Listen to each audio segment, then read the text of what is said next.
Hold you up. So we're a nice, friendly group. I'm glad all of you were able to make it. I would like to introduce Fahamu Pecou, who I have known for a long, long time, since the old Atlanta College of Art days.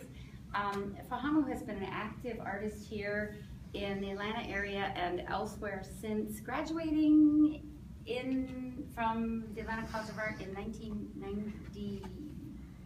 I give up. Seven. Okay.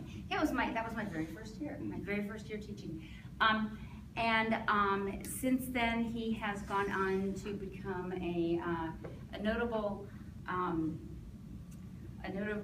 persona in the Atlanta art world. He is currently represented by Lionswear Gallery in New York and / Gallery in Paris. You've had several pretty big shows in Paris now, right? Since 2010. And he does video, performance, he's a painter. I didn't realize, I looked up your CV, I didn't realize that you did digital art at the Atlanta College of Art as well as painting. And so his work is multimedia, multi-experience, and engages all of these things. As you all probably know, Fahamu was recently given the Working Artists Project Award at MoCA and had a one-person show at MoCA, and that's what this is. And he is currently featured, and all the contemporary art students know this because I've made them go write about it. Currently featured in the Imagining New Worlds exhibition at the High Museum. And your paintings are starring on a Fox TV show on Empire too, which that's kind of an interesting thing to think about. And Fahamu is an ILA student working on his PhD at Emory University. And anything else I need to say? I'm here. He's here. Here we go. Well, first of all, thank you guys for coming. I'm sure there's lots of more interesting things to do on a Thursday evening than hang out here and hear me talk about my artwork, but you guys are here, so I'll try to make this as fun and interesting as possible. I thought for the purpose of this presentation that I would talk about the project Gravity, which is one of my more recent projects and something that's really near and dear to my heart in terms of my academic work as well as my artistic practice. So Gravity was an exhibition that I spent the better part of the last half of 2013 and most of 2014 developing. And the concept began as I did a residency at the Hambidge Center, which is in the North Georgia Mountains.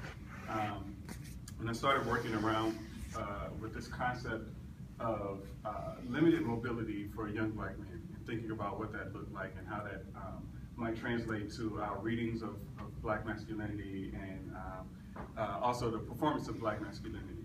And so I actually began with a piece called Overexposed, which is an animation. And as a matter of fact, let me play that real quick. I did this stop motion animation piece based on this concept that was featured at Flux in 2013. And the piece was created through a series of charcoal drawings on Bristol paper. It's a silent animation. But basically what I did was I put up sheets of paper about as long as this whiteboard here. I would do a charcoal drawing of the figure, take a photograph, wipe it off, do another drawing, and I kept doing this until I built the animation. But this is the piece Overexposed.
So this was, again, the beginnings of what became the Gravity series. And I've been really interested since maybe about 2008 or 2009 with intersections of race, fashion, and particularly the trend of sagging, where you see a lot of young men wearing their pants sagging down and showing their underwear and stuff like that. And initially, my response to it was, like most other people, want to discuss, like, pull your pants up, boy, But ultimately, I began to ask deeper and more probing questions about this particular trend and why it was so pervasive, but secondly, what it actually signified.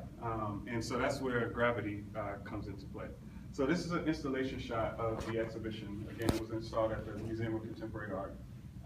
And what you're seeing here in the center of the room, there's a sound installation along with drawings and paintings that play around with this notion of gravity. And I have a academic, more or less academic theory around gravity that considers the way that we talk about Black masculinity, and particularly the way we talk to young Black men about their existence. It becomes like a weight in many ways. So, from the time, a Black boy starts becoming a teenager, we start telling them things about, their impending death or, these various tragic statistics that exist around their existence. And I began to ask the question, like, what if we did not weigh our sons down, with these tragedies? What if we didn't tell them that they were, destined to find themselves in prison or destined to be shot, for wearing a hoodie or, all of these, really negative ideas that, we project outward about Black masculinity. If we did not project these ideas, could young Black men defy gravity? Could they jump up in the air and fly? And so I began to juxtapose that with the sagging, because there's a certain kind of reading that we put on young Black men when we see them sagging their pants that reinforces some of the negative ideas and stereotypes about Black masculinity. And so what you see happen as a result is this kind of tension that emerges between this kind of desire to escape the tragedy, this desire to overcome these tragedies, but also the weightedness of certain kinds of readings that are projected onto Black men's bodies. So these are just a couple of installation shots, and then I'll go into some of the more specific works. But the series, again, like I said, it began with a series of drawings where I was playing around with, ideas about the sagging and the tensions that emerge in trying to fight or resist the negative readings and the trying to fight for a sense of autonomy and a sense of agency. And so on one hand, I'm arguing that sagging is not just this disgusting, tasteless, baseless trend, but it's actually a politicized statement made in fashion. So I've recently written a paper on the trend of sagging as a form of oppositional fashion.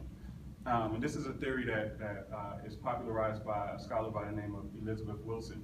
And she's writing more so from the perspective of oppositional fashion within British culture, Victorian culture, and how fashion is not just something that's done arbitrarily, but that people make conscious decisions about their fashion choices as a way of identifying with certain ideas or certain politics. And so sagging, for me, has that same, operates in that same register.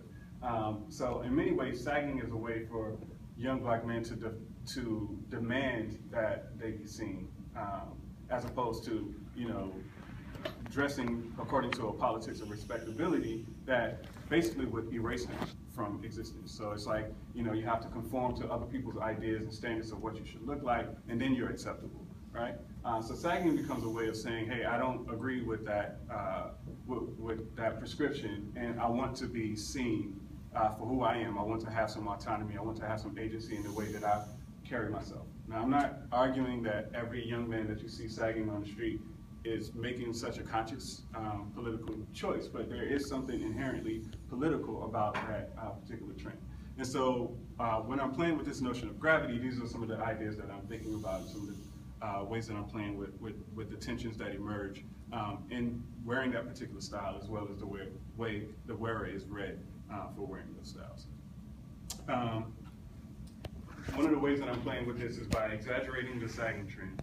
So you see that I'm wearing something like 6 different pairs of boxers, as a way to talk about the, kind of ridiculousness, but also to add a greater degree of weightedness to these figures, but at the same time trying to render the figures as being light and lifting up off the ground. So there's this kind of wrestling that you see happening throughout the pieces where the figure is wrestling with the pants. He's trying to rise up, but also at the same time being pulled down. So I'm playing, again, with these notions of gravity and trying to defy gravity. One of the stories I like to tell about these particular works is when I draw, I always draw on the floor, so no matter how big the paper are. These drawings are pretty big, they're about 5 feet tall. But I lay the paper down on the floor and I start drawing. And as I was working on some of the earlier versions of these drawings, I was using some tinted water that I mixed some acrylic paint in and watered down a great deal. And I was using it to kind of color in the actual flesh parts of the body. But I was using a different kind of paper, and when I put the water on, it started to soak the water up and bubble up. And so I got frustrated, and I was like, oh shit, I ruined this drawing. And I got up to go kind of clean my brushes, and I accidentally kicked the cup over, and it spilled across the drawing, creating this kind of effect that you see happening here, where the color and the tone is kind of running and creating its own movement and tensions. When I did that, I was like, oh snap, that's perfect. I love that. I'm going to keep playing with that. And so what I began to do is, after I completed the drawings, I would pin the drawings up to the wall and then literally throw the tinted water on the paper and kind of let it do its thing. Another thing that I'm really interested in is word plays. I'm always playing around with phrases and deconstructing phrases and deconstructing words to have them have different meanings, in a similar way that I'm playing with the term gravity as a double entendre. And I didn't mention this earlier, but it's written in the way that it is like you would find gravity written in a dictionary, because I'm playing with the actual definition of the term gravity. So there's gravity in the sense of the physical concept of what goes up must come down, but there's also gravity in the sense of something being grave or serious. And so when we talk to our young men in these grave kind of ways, it becomes a weight like gravity that tethers them to the ground. But here I'm using the phrase moving weight. So this piece is actually called Moving Weight, and to the left of the figure you see these words written in this kind of deconstruction of this phrase moving weight, which colloquially within Black popular culture could also mean selling drugs. To move weight is to sell drugs. But I'm also playing around with it in the sense of moving weight as in moving his own weight as a means of kind of breaking through and talking about agency and mobility. So you see the kind of way that I'm deconstructing the word to make it have different kinds of meaning, so that it's not just moving weight as in a physical weight, but moving weight as in a pause, and trying to move past stagnation or move past something that is holding you back. This piece is called Tethered, and if you guys have any questions at any particular point about a specific image, feel free to raise your hand. I'm happy to answer any questions. So again, these, this exhibition included, drawings as well as paintings and sound installation, but the text for me is always just as important as the image, and so I'm often playing around with not only text in the actual work, but in the way the work is titled. So, in this particular piece, Up, and Away, makes a statement over and above the piece, but as well as in conversation with the drawing itself. This piece is called The People Could Fly.